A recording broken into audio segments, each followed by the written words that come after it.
Welcome to the Hey Boomer podcast, the show where individuals over 55 are living and thriving and contributing to our communities and to each other.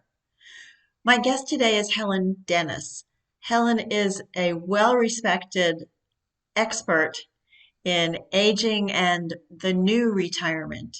And we talk about something called Project Renewment, which is a combination of retirement and renewal. It's a very peaceful and kind and informative and inspirational conversation. I'm sure that you will enjoy it. My name is Wendy Green, and I am your host for Hey Boomer.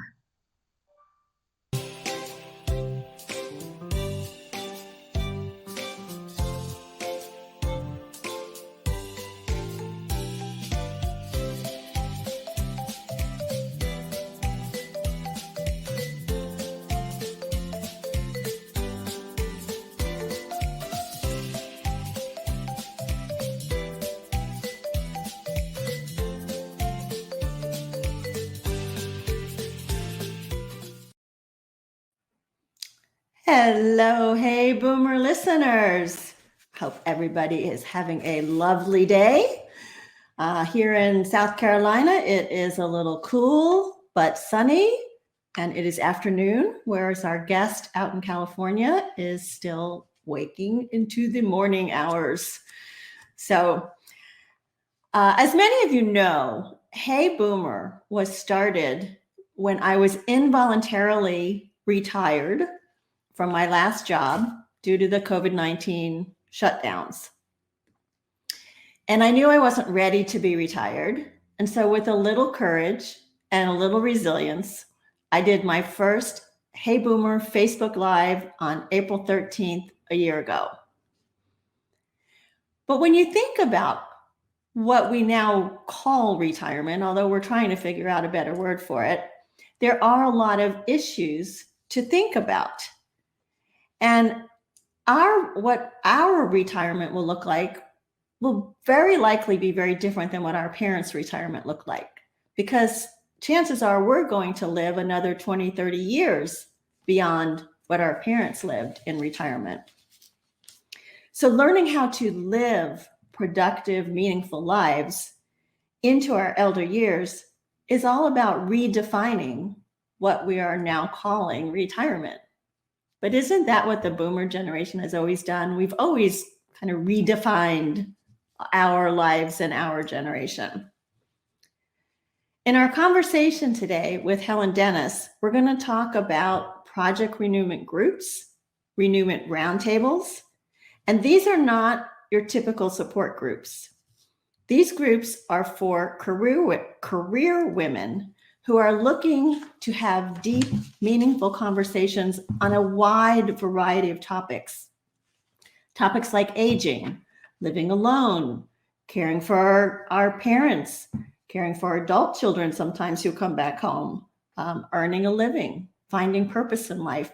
So many topics to be discussed in a way that we as women discuss them with, lots of vulnerability and sharing and openness. And so we're going to talk about that. I'm really looking forward to our time with Helen, and I will bring her on in just a moment. A couple of things first.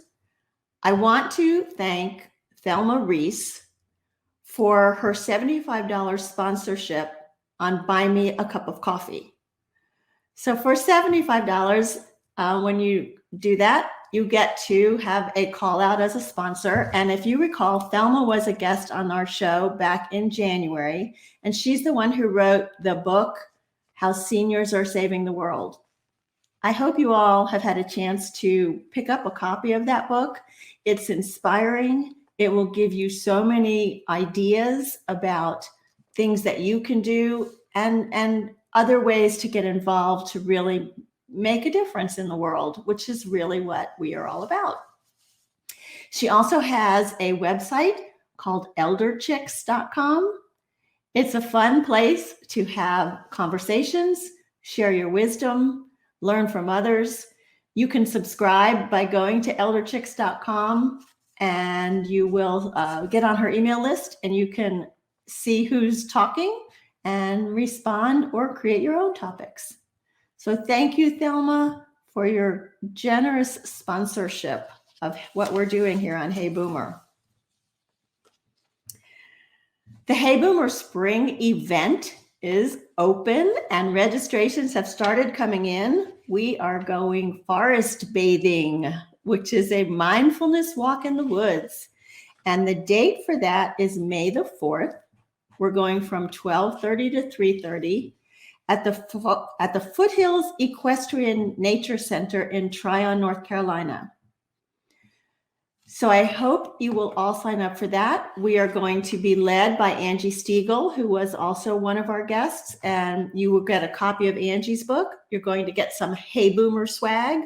You're going to get gifts from some of the people and organizations who will be sponsoring this event. So go to the Facebook page, sign up for that. There's only 15 spots available. And like I said, registrations have started coming in. So don't wait too long. If you would like to get on the email list to get your Monday morning reminder and links to the show, just either email me at wendy@heyboomer.biz, or you can go to the website at heyboomer.biz and subscribe, and you will get onto the email list. And comment. This conversation that I'm having with Helen today is just that. It's a conversation. And the more you participate, the more you are involved in the conversation. So we'll look for your questions. We'll look for you to say hi. We'll look for your comments. And I, with that, am going to bring Helen on. Hi, Helen. Well, hello there. Thank you for joining us this morning. My pleasure. I am going to do a brief introduction, all right? Please. So Helen Dennis is a nationally recognized leader on issues of aging and the new retirement with academic, corporate, and nonprofit experience. She has received awards for her university teaching at the University of Southern California's Davis School of Gerontology, and for her contributions to the field of aging, the community, and literary arts. Helen is the editor of 2 books, the author of over 100 articles, a frequent speaker and weekly syndicated columnist on successful aging for the Southern California News Group, reaching 1.6 million readers. And she has published almost 1,000 columns. I don't know how you keep that going. Helen is co-author of the Los Angeles Times bestseller Project Renewment, the first retirement model for career women, and has been recognized by PBS Next Avenue as one of the nation's 50 influencers in aging. Wow. Is there anything I left out? I think I'm exhausted. I know, me too. I struggled writing my blog, and you write columns every week. I'm like, oh my goodness. So how did you get started and interested in the field of gerontology? I always say I backed into the field. I was in graduate school and looking for a topic for my thesis. So I wandered into the library and I found a book on cognition and aging by Walter Schei. And I thought, and this is the mid-70s. Okay. And so, yeah, you were young then. Child. You're young now. Absolutely. I was intrigued. I said, who ever thought about cognition and aging? At the same time, my father-in-law was terminally ill with cancer. He was in a skilled nursing facility. And so I spent every day for half a year visiting with him. Although my track is not healthcare, but aging resonated with me. So it came time to select a thesis topic. And I went to my advisor. And at that time, this is hard to believe, Wendy, there was no one at the university who said that they were, quote, an expert in aging. So they really couldn't tell me if my thesis was if the topic was any good. So go to the University of Southern California. They have this place called the Gerontology Center. Meet with someone there, which I did. I thought it was a gift from God. This professor spent an hour with me. Back, Uh-huh. they said, that's a good topic. Fast forward, what I did my topic on has nothing to do with my work today, but was something called remotivation therapy. At Oh. that time, the Gerontology Center conducted something called the Summer Institute. This is when aging was very new. People from around the country and the world came for 2 weeks to study with faculty and take what they learned back to their university or agency. Mhm. There was a woman who was teaching a course on working with older adults. That's not a big deal today, but in the mid 70s, that was a big deal. And she said, "Would you teach a 1 day course on remotivation therapy?" I said, "Well, that sounds interesting, sure." So I did that. And then there were 2 grants that came up that at the center that no one had time for, 2 mental health grants. And they said, "Would you want to work a couple days a week?" I said, "Yeah, that sounds like a good idea." And so I entered the Gerontology Center where I made my career. And it was a formative time in aging. It wasn't a hot topic. Yeah. Um, and it was a very exciting time because everything was new. Everybody was learning from one another. Degree programs were emerging. So that's when I say I backed into it. it I think it's called opportunity at the right moment, Yeah. being curious enough to take a few risks and say, what do I have to lose? And it was really an opportunity of a lifetime for me in terms of a career and a meaningful one. Yeah, it sounds like it. And it's, that's something that you've been able to grow with because as we, the boomers, have gotten older, aging has become a very important topic to look at. It's so true. And what's so fascinating is the resistance to aging. And that's Mhm. all you had to do was count the people. This is not rocket ship science. Count people who are aging in that boomer cohort. They're going to get older. That's right. So it's just that demography is not destiny, but demography can give you some clues as to what's going to happen. Um, so yeah, that was my backing into the field of aging. Interesting. And so you taught for a while. So I directed projects. Interesting, I was not initially hired to teach. Mhm. I was directing projects, investigator for a number of interesting projects. Um, but at that time, a Dr. David Peterson headed up the school, and he invited. Let me backtrack. Um, the person who was heading up the field of retirement and retirement planning was leaving. And my boss, 10 years my senior, said, "Helen, I think I have a nice opportunity for you. Do you want to be the person on retirement?" And I remember saying, I said, "Ira, nice offer. I know nothing about it. So let me research it. I'll go to seminars, I'll read." So I read and I attend and I go back to him. I said, "Ira, I really appreciate that offer, but I have to tell you, that field of retirement is the most boring field. People say the same thing over and over again. They only talk to each other." And this was the switch, Wendy. I remember him standing in front of in his library saying, "Well, Helen, maybe it's your opportunity to be Mm. less boring." I thought, well, that's novel. That was a switch. Yeah. And being raised in the 50s, the MO was if you didn't like something, you either were quiet or you walked away. You never Mhm. saw yourself as a change agent. Okay. And there you were. That was a switch. You don't do anything alone. But the switch was, well, maybe that's an interesting idea, Ira. Yeah, I think I'll go into that. So, and that led to being invited to teach with the director of the school, a course on retirement planning, masterful teacher. And then he said, "Helen, why don't you teach the course?" And then I developed a course on aging in business and aging in marketing. Um, so that's all I can say, it was a time of opportunity to explore new things in an environment that welcomed innovation, a different way of thinking, and some really nice. So I'm eternally grateful for those opportunities. Yeah. That's a long, shaggy story. That's a great story, though, to be in the right place at the right time and then to have the courage to say, yeah, maybe I can be the change agent, a change agent. And I would say that's only in retrospect. Mm. moment, I said, well, yeah, it sounds interesting. I'm just curious. Right. Right. So let's fast forward Sure. now to when you and who is your Bernice? When you and Bernice sat down one evening and said, "Okay, we're getting close to thinking about retirement. What are people talking about? What are people doing?" So here's the backstory.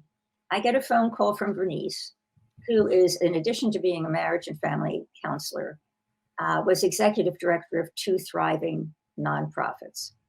She calls me on her second retirement and says, is there any research, any programs for career women who really have felt passionate about their work in moving to that next chapter? Because she said, Helen, now she's a very well put together lady. She says, I'm having a hard time. Mm-hmm. Denise, let's have lunch. We have a 4-hour lunch and we have a lot to talk about. So Bernice says, well, why don't you invite some like-minded women? I'll do the same. And we'll see if there's something here to talk. It's a 4-hour dinner. So we decided, let's meet monthly and let's talk about issues that are important to us right now, such as making the retirement decision. What does productivity mean? What if he retires first? What do you mean by passion? So we met for 5 years. And in those 5 years, we took notes. We transcribed our conversations, which led to a book. But we have been meeting for 21 years. This original group of women. Yes. Now, some dropped out. Somebody died. A couple went back in, but we continue to meet. So Wow. if that's a little bit on the background. And again, Wendy, this is timing. It's that there was nothing there. The retirement models were male, financial. But women's work trajectory is very different. And I've worked with 20,000 employees on the non-financial aspects of retirement. And one of my non-scientific observations is that men and women go about this differently. And this is a sexist comment. Men generally don't talk about the same issues as quickly as women. Women just get to the facts faster and the issues faster. And then we'll go a little bit more in politics, a little more in economics, global warfare. That women just get to it faster. Their style of conversation is different. Right. We all know that. The style of conversation is different. Sexist. Yeah. We are different. We are not right or wrong, just different. Yeah. And so you have this first group and transcribe all of these notes and come up with this book. And then what happens? So let me add one other sidebar. We had no intention of growing. Okay. Always knew there was a book there because no one was talking about this. So, and this was on the west side we met on the west side of Los Angeles. So a few other women found out about our group and said, can we join the group? It's hard to join in the middle. We said, we'll help you start a group. And then there was a second group and a third group. So now not all of them are meeting, but there have been about 35 to 40 renewment groups across the country that have grown virally. Word of mouth, website, but they've grown. So in the book, the last section is how do you launch a group? Right. Bernice and I said, we don't want to make a career of running around the country, starting groups. Let's empower those. This is how you do it. So it has grown. And relating to the book, we got some press from the LA Times and Time Magazine Online. Okay.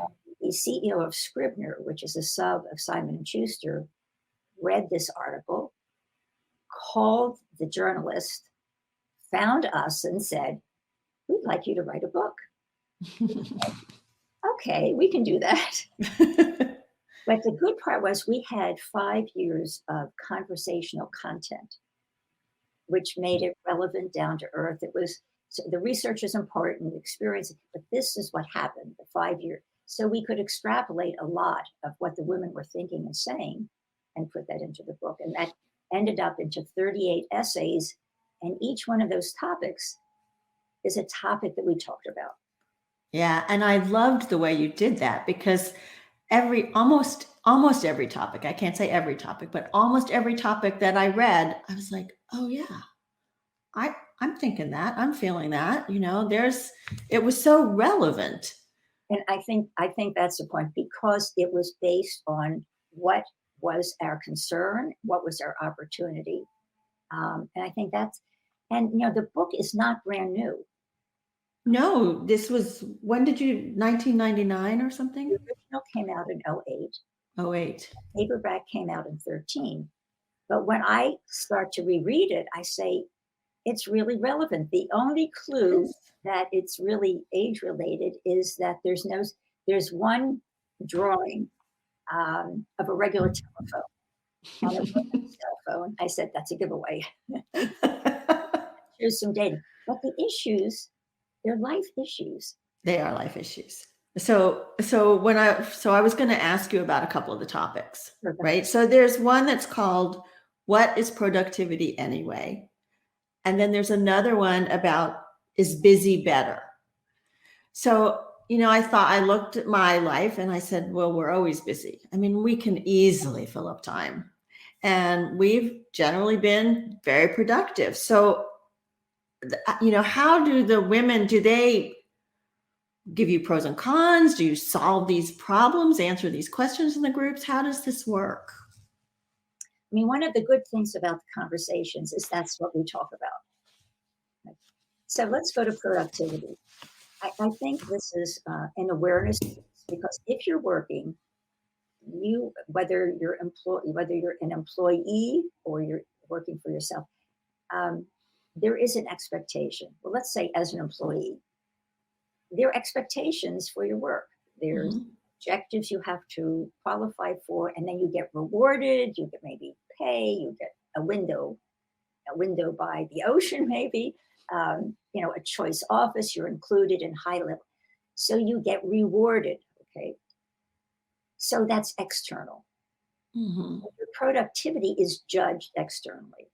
So in our renewment phase of life, which is a cross between retirement and renewal, it's more internal. We become the judge of our own productivity. And that could be taking care of yourself, taking care of a loved one. It could be volunteering. It could be writing. But it becomes a self-definition.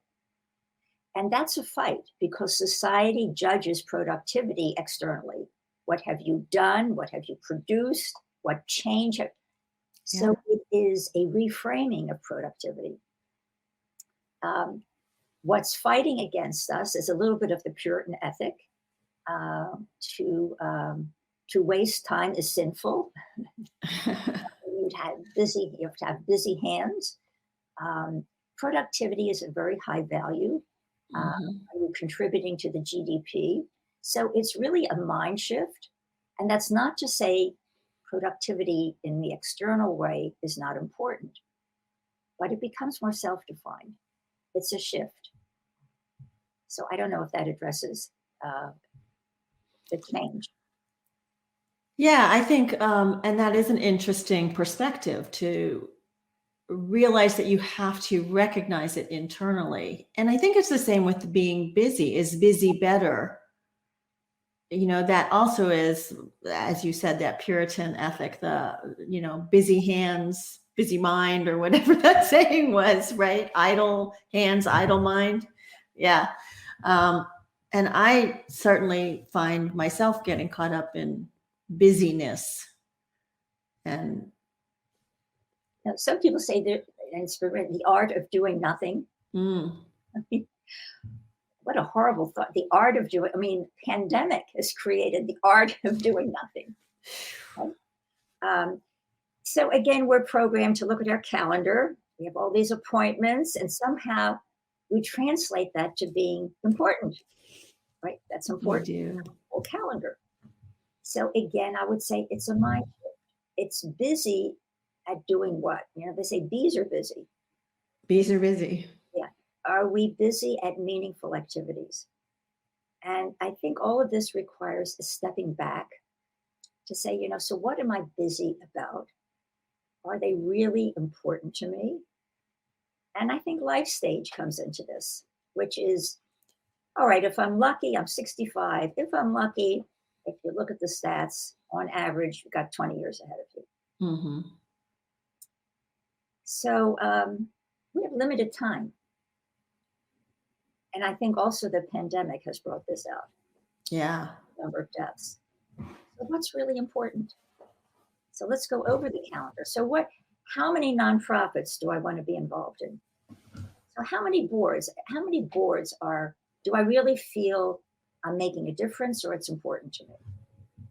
And what are the things that I haven't been doing that now I have the opportunity to? So again, it's a little reframing. It's a little self-reflection. What do I want to be busy with? And can I handle some downtime? Let's go to the pandemic. We've had downtime We certainly did. to think about a lot of things, such as if we say, what were we busy with before the pandemic? Now let's go post-pandemic. Will we be busy with the same things? If there was ever a time to reflect on the priorities, it's been this past year. And I would guess, and this is from some of our roundtables, that people are shifting a little bit and saying, you know what, that I think I'd rather not do this. I'd rather do that. But it takes time and a little reflection. And when we're on this busy wheel, there's no time. We're constantly preparing and performing and reviewing and preparing and presenting. There's no time to step back and say, is this real? Is this the life I want to lead? Mm-hmm. So I'm curious, Helen, you started this with the intention of talking to career women about all of the topics that come up when you think about retirement. And now you have the particular group that you started with has been meeting more than 20 years, you said. They're not talking about retirement anymore. So how have you kept that fresh? What are y'all still talking about? So here's the observation. If you started at 60, you're now 80. That's a different life stage. Mm-hmm. So although we started about the transition from work to retirement, we found that women spoke about different things according to life stage. For example, that transition from work to retirement, it's productivity, it's what you're going to do with your time, finding your passion, etc. We found that now women in maybe late 60s, 70s, we're talking, I would say, about more pragmatic things such as housing, financial security, caregiving, relocation, etc. Then when we moved, let's say, mid to late 70s, women started talking about more existential issues, such as legacy. What difference have I made? Is this the life I want to live? And then when we moved to the 80s, we found that health really became a priority. With each decade, we are more vulnerable to health issues. And so health became more. So in stepping back to look at all of this kind of trajectory, what we realized what we had done was to develop a platform to support career women through transition and change for a lifetime. There's no graduation. I mean, transition and change, which is one, a horrifying thought, but the other thought is it's one of opportunity. Yeah. There's no stalemate, there's no stopping. So it's transition and change for a lifetime. For a lifetime. And work and retirement was just the first. Yeah. We have all the transitions that go through the life course. And so this is a platform to have those discussions.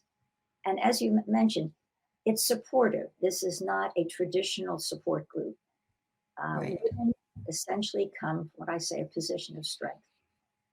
They all have had careers, have made their mark, whether whether it's education or theater or law or medicine, and want to have some influence over those next decades.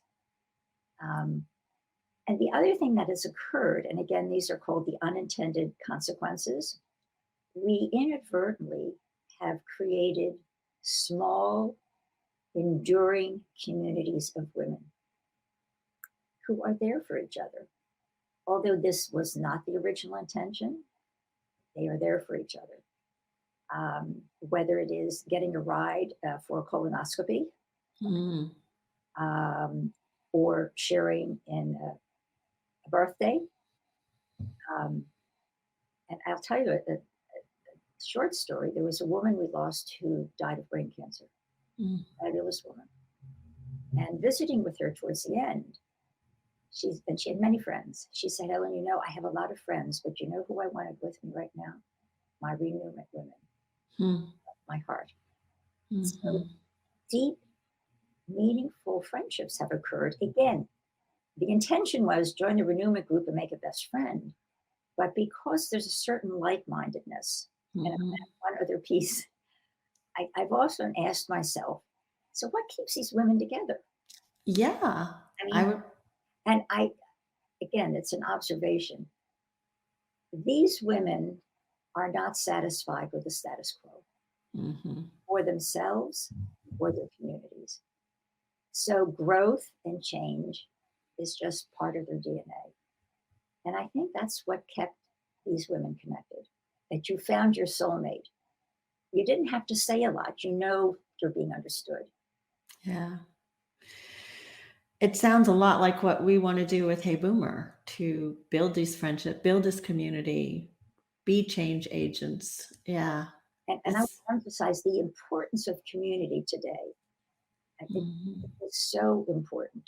I mean, you can say, I have my children. Well, okay, maybe yes, maybe, or I may have no children. Or you may have none, right? But to have a community, and again, the pandemic has shown this to be so important. To survive the pandemic, you needed a community. Yeah.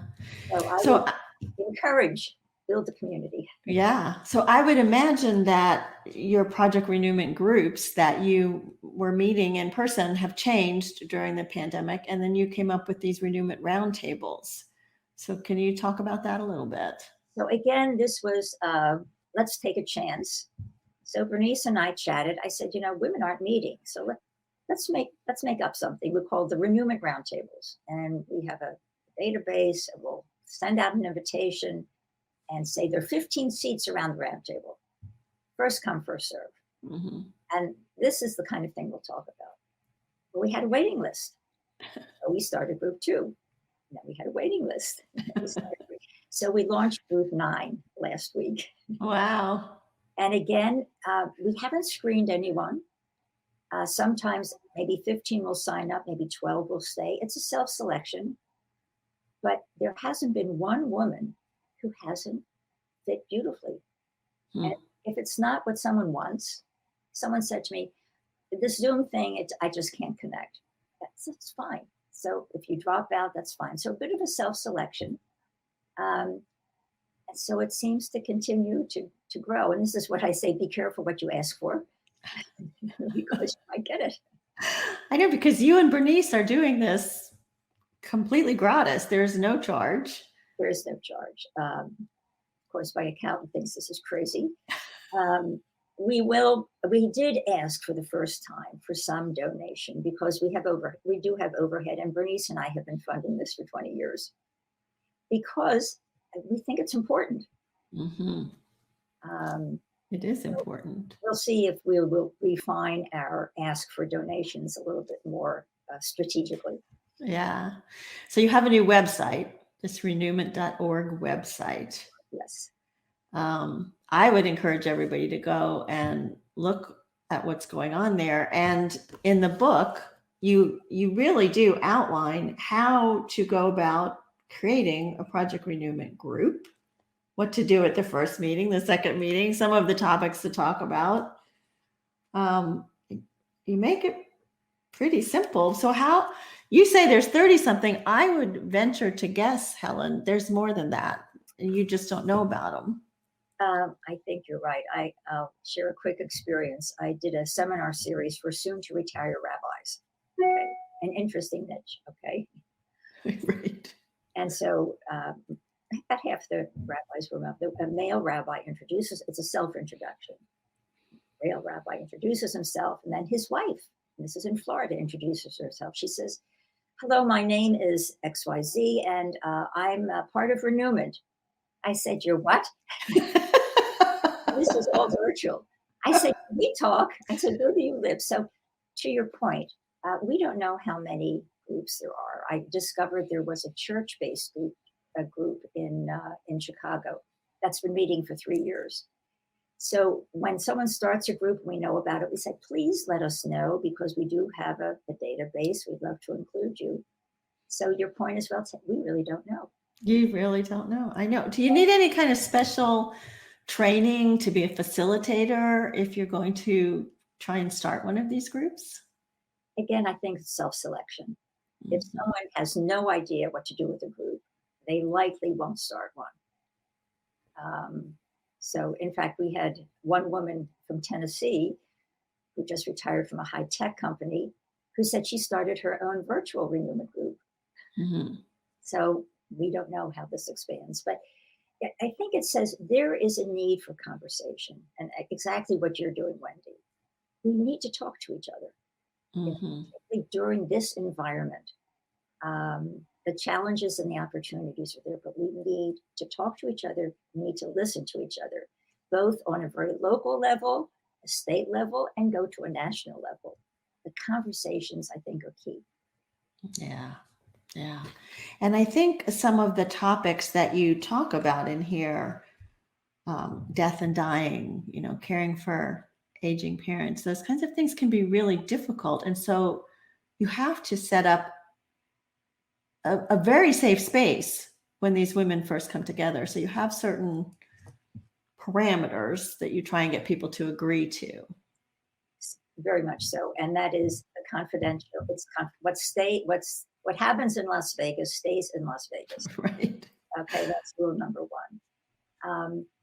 And to date, the people who are attracted to this aren't looking for power or competition. These haven't been issues. Um, but there are parameters. We usually do something called a check-in, which because there's a social component here too. What's new? How are you? And then talk about a topic.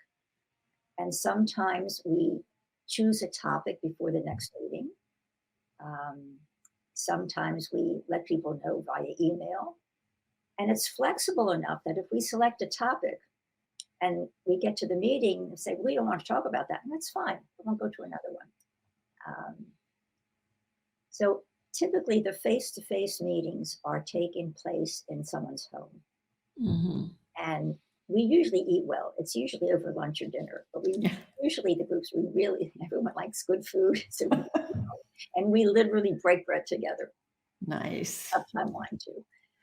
And how long are the meetings and how often do you meet? So it's usually once a month. Mm-hmm. Our group now is once every other month, but it's usually once a month, usually in someone's home. Um, and they can meet from 2 to 3 hours, but each group decides on their own. So each group reflects the personality, the desires of each group. And I think one of our intentions was keep it simple. Mm-hmm. There's no homework. You don't have to register. Show up. And I would say on the face-to-face meetings, though, it is a commitment. Yes, I would think so. Because for 3 people not to show up changes the group. Right. We are much less stringent virtual, just because of the virtual nature. So we say if someone cannot attend, we understand. We don't say this is a blood life commitment. We say we hope to see you. But on the face to face, we say this is a commitment, and think about if this is something you want to go on for many months. Mm-hmm. So the round tables are the more flexible virtual ones. And can you drop into different round tables or? So generally it's the same group, but now we have someone said, well, I can't come on a Tuesday. Do you have a Friday group? We say, okay, you can come on a Friday. Now the Tuesday group is missing 2 people. So there's a little bit more fluidity. Mhm. It's a hard time to be too restrictive. And if members of my community, they're watching this now, if they wanted to check out a roundtable to see, well, kind of what the structure looks like, and might this be something that we want to do face to face, can they find a roundtable to join? So they have to go through Bernice or me. Okay. And what we do is we have a waiting list. And we'll say, we'll put you on the waiting list. And when we have X number, or we'll say, would you join an existing group? Because they could use a few more members. And we will invite you to that group. So to date, Bernice and I are facilitating all the groups. Wow. So we don't know what we'll do if we really start growing. I know you have 11, you said? Nine. You have 9. Oh my goodness. 8 are continuing to be active. The first one was interested in much more transactional topics. So we have 8. We have 9 groups, 8 that meet every 3 to 4 weeks. Wow. We also are taking notes on this one. And we have 3 students who are helping us with that. Uh-huh. And what these notes are going to tell us, I will share with you at another time. But we know it was almost the same as something is going on. The question, how are women, career women who have been successful, dealing with a year of shutdown? Mm-hmm. How do they cope? How do they see the future? Some of the things we talk about are early on, how are you managing this? What are your coping secrets? And then we move to things, we did an interesting one on wisdom, interesting one on describe a gift that had meaning for you. And although renewment is looking towards the future, sometimes discussions that are a little more reflective give you clues about the future. Mm-hmm. So it's not all, what am I going to do with the rest of my life? Right. But it's discussions on other things that can reveal what's important to you, a little bit more reflective. And it's a gift you're giving to them too, I think, because as you said, when you were talking about busy, we don't always take the time to stop and think. And when we're in conversation, it gives us more of that external and internal view of life. And I think we really do take that time to reflect at that point. So that's a gift. Well, you're very kind to say that. Our goal is not that you become the chair of a board or that you become a docent. The goal is that you find a meaningful way to live, a healthy, meaningful way to live for the next many decades. And that's self-defined. Mm-hmm. So our criterion for success is not that you become an X, but that you find a life path that's meaningful and fulfilling with opportunities to give back. It's beautiful. And if we can do that, we'll be happy. Yeah, that's beautiful. So 2 to 3 takeaways. I think you've given us 5 or 6 or 7 takeaways, but I always like to ask if there are 2 to 3 takeaways that you would like to leave the audience with. And it's a really important question. I guess one is take a little time and step back, to get off the busy wheel. The pandemic forced us to, but if we can be disciplined enough to step back, that's one. 2, to be a little reflective.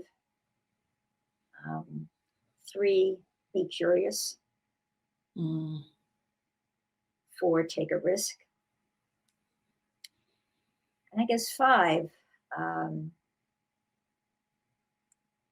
Well, let's do 6. Be kind to yourself and others.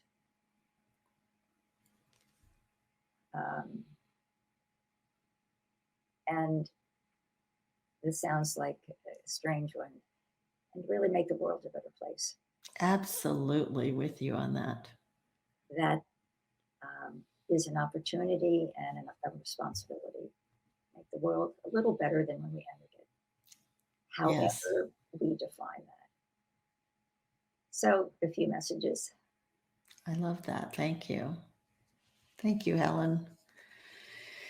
Okay, so I've shared your websites a couple of times. And I do want to say that if you all like what you're hearing on the Hey Boomer show and what you've heard Helen talk about, you can support what we're doing through the buymeacoffee.com/heyboomer0413, the date of our first show. And as you heard with Thelma, for $75, you get a sponsorship slot on the show. So I would love to have your support with what we're doing. And I want to tell you about our guest for next week. This is interesting, very different than what we've been talking about. His name is Dr. Blake Schusterman, and he is the cooking doc. So Dr. Blake is a nephrologist here in Greenville, South Carolina. My dad had kidney disease, and I know that my mother and I were constantly, researching and in a guessing game of what's the right thing to eat. And I found Dr. Blake, and he just makes it fun, delicious recipes. He cooks with his daughter every once in a while. So he is going to be our guest next week. So we're not actually going to cook on the show, but we will get some great ideas about healthy eating and about different recipes and how to find them. And I always like to end with a quote from C.S. Lewis. And he said, "You are never too old to set another goal or dream a new dream." So I know that your time is valuable, and I am so grateful that you all set the goal to be with Helen and I today. And let's keep dreaming, and let's keep meeting week after week and building this community. Thanks, Helen. My pleasure. My name is Wendy Green, and this has been Hey Boomer.